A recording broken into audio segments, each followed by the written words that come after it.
We are live at Toronto City Hall. It was a busy day for city councillors here. They are currently in their final meeting before the summer break, and they are on break now until tomorrow.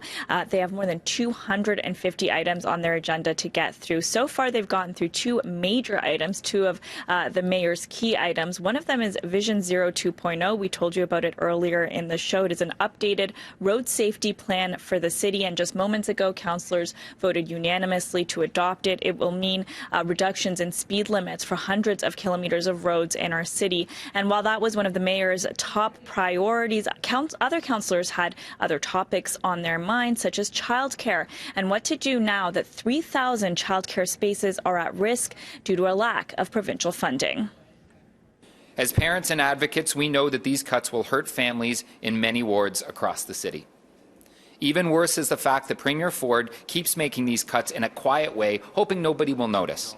There are 51 childcare projects with over 3,000 spaces for young children, slated for completion in the next 3 years, that may have to be abandoned, the blueprints left on a shelf, because the Ford government has broken a promise to provide the necessary funding for those spaces to operate. Advocates say Toronto has the highest childcare fees in the country, equivalent to a second mortgage, and not nearly enough spaces, with wait lists for 91% of them. Under the former Liberal government's plan, 51 new childcare centres were slated to be built by 2022, and the provincial government was to pay for 100% of operating costs. But that cost has now been downloaded to municipalities. They say they just don't have the money or the time to come up with the funds. At council, they plan on bringing up motions to urge the province to change course and continue funding these urgently needed spots. When the spaces exist, if you don't have the subsidies, families can't get in there. The message to Premier Ford: do not mess with Toronto parents and their children, because we will fight back, and I'll tell you, we will win. So do the right thing and restore the funding.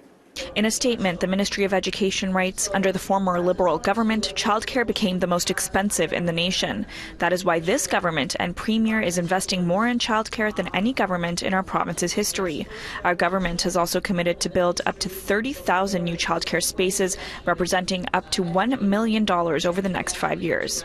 Contrary to the assertions of the opposition, funding for all previously approved childcare projects remain in place. We will not play politics when it comes to the children of Ontario.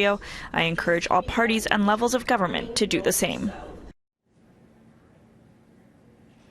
Now, while councillors and advocates were speaking out about childcare today, it didn't even end up coming up yet at council. Again, there are hundreds of items to get through, so we'll likely see them talking about that tomorrow. We're also going to be looking out for another important item on ride-sharing services, potential training for drivers, as well as how Uber and Lyft drivers are impacting congestion on our streets. So there's a lot more to come from City Council over the next few days.